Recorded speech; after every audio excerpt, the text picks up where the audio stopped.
जो आप सभी को आज का जो टॉपिक है ये मगध साम्राज्य के बारे में हम लोग विस्तार से चर्चा करेंगे। तो ये मगध साम्राज्य है क्या, मगध साम्राज्य में कौन कौन से राजवंशों ने शासन किया, इसके बारे में हम लोग चर्चा करेंगे। ठीक है, तो बिना विलंब किए हुए मैं प्रारंभ करता हूं कि मगध साम्राज्य में कौन कौन से राजवंश आए। ठीक है, तो मगध साम्राज्य में सबसे पहले हम लोग चर्चा करेंगे हर्यक वंश का। हर्यक वंश, ठीक है, तो मगध साम्राज्य में सबसे पहले कौन आता है? हर्यक वंश। और हर्यक वंश का जो संस्थापक है जिसने हर्यक वंश का स्थापना किया, उनका नाम था बिंबिसार। ठीक है, बिंबिसार ने स्थापना किया। और ये कब से कब तक चलाया? ये जब चलाया तो कब से कब तक? 544 से 491 तक चलाया, यानी कि 544 ईस्वी पूर्व से 491 ईस्वी पूर्व तक चलाया। लेकिन एक चीज समझ है, पूरी हर्यक वंश का जो मगध में जो शासन व्यवस्था चली वो कब से कब तक? 544 ईस्वी पूर्व से और 412 ईस्वी पूर्व तक चला। ठीक है, पूरा मगध साम्राज्य में हर्यक वंश का टोटल जो मुख्य जो राजाओं ने राज किया वो टोटल उनका जो टाइमिंग चला 544 ईस्वी में शुरू होती है और 412 ईस्वी में समाप्त हो जाती है। तो फर्स्ट में आपको हर्यक वंश का संस्थापक कौन था? हर्यक वंश का संस्थापक आपका बिंबिसार था। ठीक है, उन्होंने 544 ईस्वी पूर्व में हर्यक वंश का स्थापना किया। हर्यक वंश का स्थापना किया। ठीक है, नेक्स्ट कहता है कि जब ये स्थापना किया उस समय इसका उम्र कितना था? जब इसने स्थापना किया तो उस समय उसका उम्र क्या था? मगध साम्राज्य स्थापित हुआ तब उसका उम्र जो था मात्र 15 वर्ष था। मात्र 15 वर्ष था। ठीक है, और ये बुद्धकालीन है ना, बुद्ध का समकालीन था। ये बुद्ध का समकालीन था। बुद्ध का समकालीन था। ठीक है, इन्होंने क्या किया? ये पूरी साम्राज्य जो उसके चला वो टोटल 80,000 गांवों का साम्राज्य बनाया था। आप समझ सकते हैं कि 80,000 गांवों का साम्राज्य बनाना तो कितना बड़ा मुश्किल हुआ होगा बिंबिसार को। और फिर भी उसने 80,000 गांवों को पूरी तरह से एक साम्राज्य में मिलाकर एक बड़ा सा साम्राज्य का स्थापना किया। बड़ा सा साम्राज्य का स्थापना किया इसने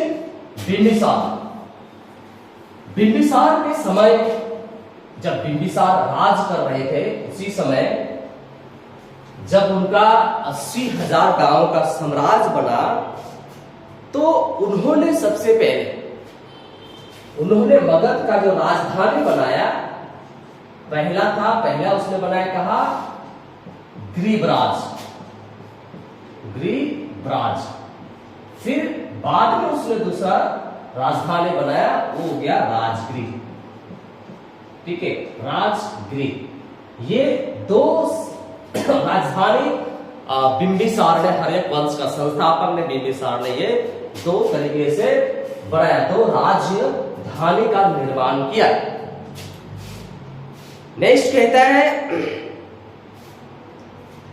कि इसके समय में, साम्राज्य में, उन्होंने जब विवाह करते हैं तो बिंबिसार का, अगर देखते हैं बिंबिसार का 3 पत्नियां हैं। ठीक है, 3 पत्नियां। बिंबिसार का 3 पत्नियां हैं। ठीक है, कौन कौन? ठीक है, एक है कौशल देवी, पहली पत्नी कौशल देवी,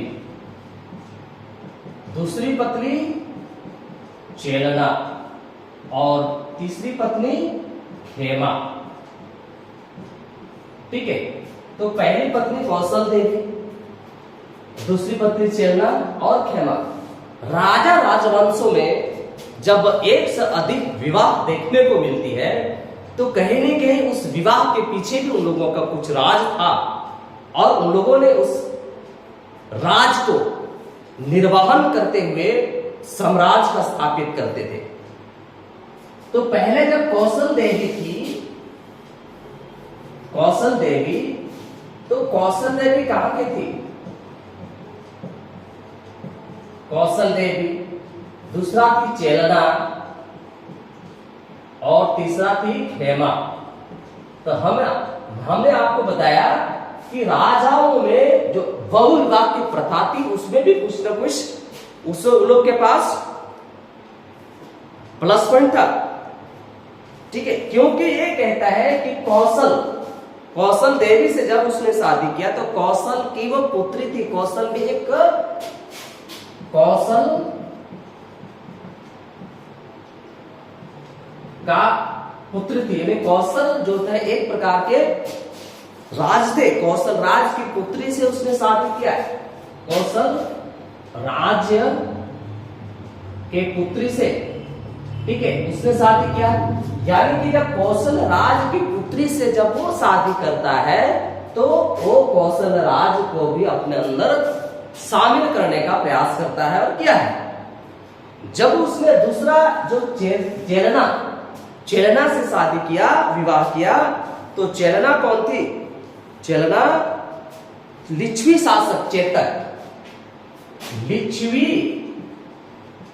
लिच्छवी का शासक था जिनका नाम था चेतक। तो लिच्छवी का शासक चेतक का बेटी से भी उसने शादी किया, यानी कि इसको भी, इस साम्राज्य को भी अपने अंदर मिला लिया, जिसके कारण उसको फायदा देखना है ना कि वो कहां से क्या करता है, ठीक है। तीसरा जब खेमा से शादी करता है तो खेमा से क्या? मध्य देश की राजकुमारी थी। खेमा क्या थी? मध्य देश की राजकुमारी थी, ये राजकुमारी थी। तो इससे शादी करके भी मध्य देश को भी अपने अंदर मिला लिया। यही प्लस पॉइंट है, हम लोग को समझना होगा कि बहु विवाह का मतलब क्या होता था और उस मतलब के अनुसार वो क्या काम करते थे। तो पहले पर कौशल देवी से जब उसने शादी किया तो ये कौशल राज की राजकुमारी थी, है ना। दूसरा जब शादी किया लिच्छवी शासक चेतक के पुत्री से, यानी कि यहाँ का, तो ये शासक का पुत्री से वो शादी किया, यानी कि उसने भी कुछ उसको प्रॉफिट नजर आया, ठीक है। मध्य देश की राजकुमारी खेमा से शादी किया तो वह उस प्रदेश को भी अपने अंदर मिला लिया, जिसके कारण ये अपनी मजबूती, अपनी राजनीतिक स्थिति को मजबूती किया। यानी कि जब 3 स्टेट या 3 प्रदेश के जब 3 महिलाएं से शादी होने के कारण के बाद उसने अपना साम्राज्य यानी अपनी अवस्था को, अपनी मजबूती को, ठीक है, अपनी बिंबिसार ने अपनी मजबूती किया, है ना, अपनी राजनीतिक तथा आर्थिक स्थिति को मजबूत किया, आर्थिक स्थिति को उसने मजबूत किया। तो शादी होने का कई रीजन हो सकता है, बट मेरे ख्याल से क्या होता है कि उतना शादी करने का मतलब पूरा लोगों को, उस साम्राज्य को और ज्यादा विस्तारित करने के लिए उन लोगों ने किया। इसके बाद है कि उसके राज में जब बिंबिसार के शासन काल था, उसके राज्य में 2 व्यक्ति अति महत्वपूर्ण था, 2 व्यक्ति महत्वपूर्ण था, ठीक है। कौन कौन? उस समय में उनके पास एक वैद्य था और एक था वास्तुकार, ठीक है। तो कहता है कि बिंबिसार के शासन काल में जो वेद था उसका नाम क्या था और जो वास्तुकार था उसका नाम क्या था। जो प्रख्यात वेद था वो था जीवक नाम का व्यक्ति, उसका प्रख्यात वेद था, और वास्तुकार जो था उसका नाम था महागोविंद, ठीक है, ये बहुत इंपॉर्टेंस था उनके शासन काल में, उनके शासन काल में वो बहुत इंपॉर्टेंट था। लेकिन एक बात आपको समझनी है कि इतना सारे साम्राज्य, इतना सारे विवाह होने के बाद भी साम्राज्य में कोई टिका नहीं कंप्लीटली, ये किसी ना किसी तरह से दिक्कत हुआ। तो अंततः उसके बेटे अजातशत्रु, अंततः अजातशत्रु जो है वो कौन था? ये बिंबिसार का बेटा, बिंबिसार का बेटा था। ठीक है, तो इसने बिंबिसार ने अपने बिंबिसार ने, अजातशत्रु ने अपने पिता बिंबिसार को ही हत्या कर दिया और 491 ईस्वी में वो राजगद्दी में बैठा। ठीक है, तो अजातशत्रु ने बिंबिसार का, अपने पिता का ही हत्या करके राजा बना और इस तरीके से बिंबिसार का शासन काल, बिंबिसार का जीवन यहीं पे समाप्त हो जाती है। ये आपको एक छोटी सी इधर है। इसके बाद क्या होता है? अजातशत्रु जब आते हैं, अजातशत्रु आते हैं। जब अजातशत्रु आते हैं गद्दी पर तो 491 में आते हैं और कब तक चलाता है? 491 ईस्वी पूर्व में आएंगे और 459 ईस्वी पूर्व तक चलाते हैं। ठीक है, अजातशत्रु का। तो ये कहता है कि अजातशत्रु ने अपने पिता के हत्या करके सम्राट बना, है ना? कहता है अजातशत्रु अपने पिता बिंबिसार को, है ना, क्या किया? बिंबिसार को हत्या कर दिया और क्या बना? सम्राट बना। बिंबिसार को अजातशत्रु ने अपने पिता बिंबिसार को हत्या करके जब उसने सम्राट बना और वो फुट डालो और राजकरों के अवस्था में वजी संघ को मिलाने का कोशिश किया। तो ये कहते हैं बिंबिसार की हत्या करके उसने क्या किया? बिंबिसार को हत्या किया, वीर राजा बना। ठीक है, नेक्स्ट कहता है फुट डालो सन करे के तरह पर उसने वाजी संघ पर विजय प्राप्त किया। फुट डालो और राज्य करो के तर्क पर उसने वाजी संघ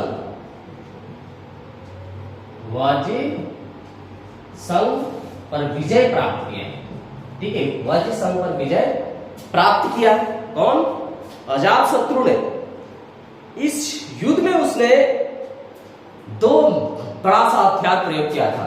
इस युद्ध में दो हथियार उसने प्रयोग किया था।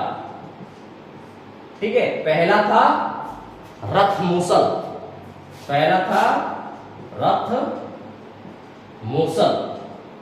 और दूसरा था महाशिलाकंटक।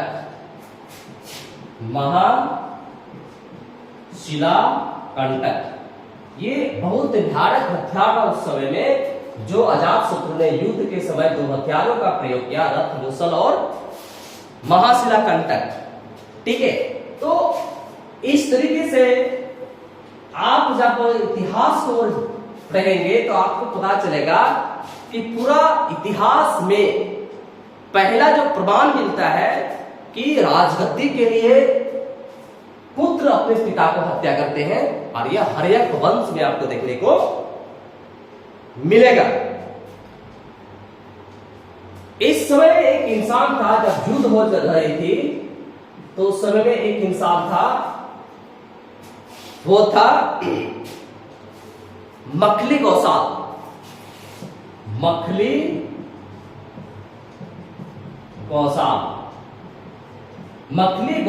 जो था वो आजीवक संप्रदाय का संस्थापक था। कौन था? आजीवक संप्रदाय का संस्थापक था और इस युद्ध में मखली गोपाल का क्या हो गया था, मृत्यु हो गई थी। ये इसी युद्ध में ये मृत्यु प्राप्त किया। लेकिन अजात शत्रु ने एक काम तो अच्छी करके गए जो आज हमें देखने को मिलता है।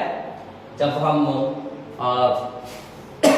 कैटोर में जाएंगे तो शायद देखने को मिलेगा, चाहे वो प्रयाग प्रशस्ति हो या तो कोई स्तूप हो, बुद्ध का स्तूप जहां हम लोग को देखने को मिलेगा। इसने क्या किया, बुद्ध के मृत्यु के बाद उसका भस्म पर, जब बुद्ध की मृत्यु के बाद उसके भस्म पर कहा, राजगृह में इसने क्या बनाया, स्तूप बनवाया। ठीक है, क्या बनवाया, स्तूप बनवाया। गौतम बुद्ध का स्तूप उन्होंने बनवाया। किसने, अजात शत्रु ने। और इसी समय जब उसने राजगृह में स्तूप बनवाया, इसी समय प्रथम बौद्ध संगीत हुआ था। ठीक है, तो राजगृह में जब उसने बुद्ध के मृत्यु के बाद उसके भस्म पर उसने स्तूप बनवाया था। ठीक है, इसके बाद कहता है इसके मृत्यु भी, अजात शत्रु के मृत्यु भी उसके बेटे, अजात शत्रु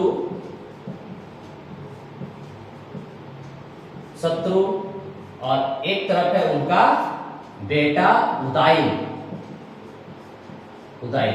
उदाइन ने अपने पिता अजात शत्रु को हत्या करके उसने भी राजगद्दी पर बैठा। ठीक है, तो अंततः अजात शत्रु का भी मृत्यु किसके द्वारा हुआ, हत्या किसके द्वारा, उसके बेटे के द्वारा। जिस तरीके से उसने अपने पिता बिंबिसार का हत्या करके राजगद्दी में बैठा, उसी प्रकार ये भी राजगद्दी में बैठा। कौन, उसका बेटा उदाइन। ठीक है, तो ये आपका अजात शत्रु का टाइमिंग था। नेक्स्ट थर्ड जो शासक आता है वो है उदाइन आता है। ये कब आता है, 460 से। ठीक है, 460 ईस्वी पूर्व से 440 ईस्वी पूर्व तक आते हैं। ठीक है, इसमें अभी आपको यही मिलेगा कि जिस प्रकार अजात शत्रु ने अपने पिता बिंबिसार को हत्या करके राजगद्दी में बैठा, उसी प्रकार उदाइन ने अपने पिता अजात शत्रु का हत्या करके सम्राट बना। कब बना, 460 ईस्वी पूर्व में, और चलाया 440 ईस्वी पूर्व तक। ठीक है, दूसरा कहता है कि उदाइन ने पाटलिपुत्र नगर का स्थापना किया। उदाइन क्या किया, पाटलिपुत्र नगर का स्थापना किया। कहां किया, ये 3 नदी के संगम पर। पहला था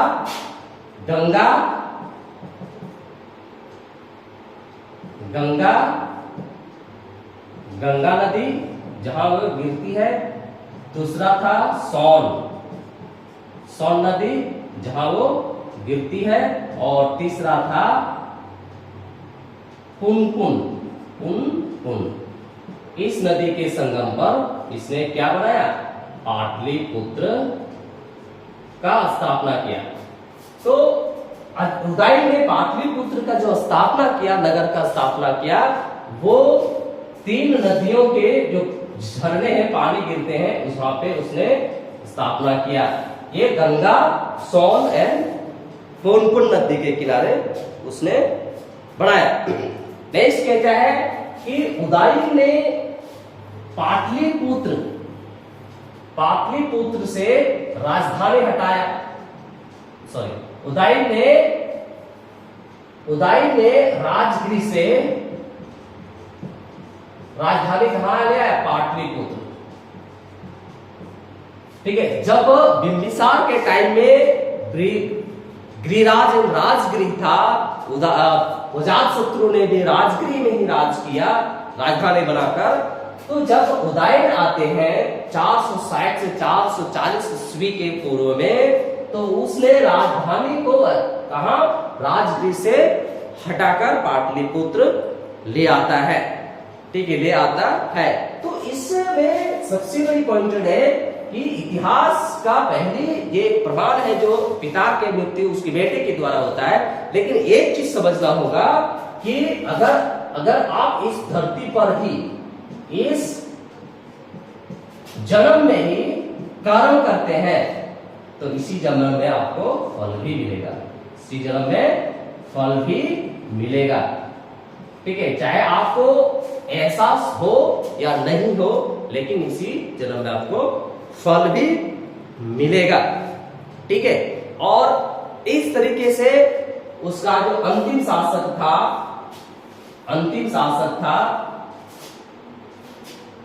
हर्यक वंश का अंतिम शासक, जिनका नाम था नागदशक। ये एक असफल राजा था। ये एक बिल्कुल ही बढ़िया नहीं था, बिल्कुल उसके शासन का ठीक नहीं था। तो इनको भी उसका जो मंत्री था, जिनका नाम था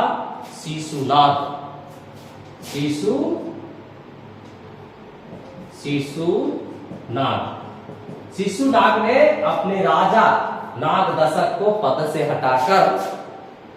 से हटाकर वो अपना शिशुनाग वंश का स्थापना किया 412 ईस्वी में। इस तरीके से अंतिम शासक कौन बना? हर्यक वंश का अंतिम शासक नागदशक था, जो बिल्कुल कमजोर राजा था। उसका मंत्री ही उसको पद से हटाकर 412 में वो मगध साम्राज्य में साम्राज्य अपना स्थापित करता है। इस तरीके से मगध साम्राज्य में सबसे पहले जो राज किया वो है हर्यक वंश। और हर्यक वंश में 3 शासक रहा, जो बिल्कुल एक शक्तिशाली सम्राट के रूप में उभरा। पहला बिंबिसार, दूसरा अजातशत्रु और तीसरा उदयन। ठीक है, तो आज की टॉपिक में बस इतना ही। फिर से मिलते हैं। जय हिंद, जय जोहार।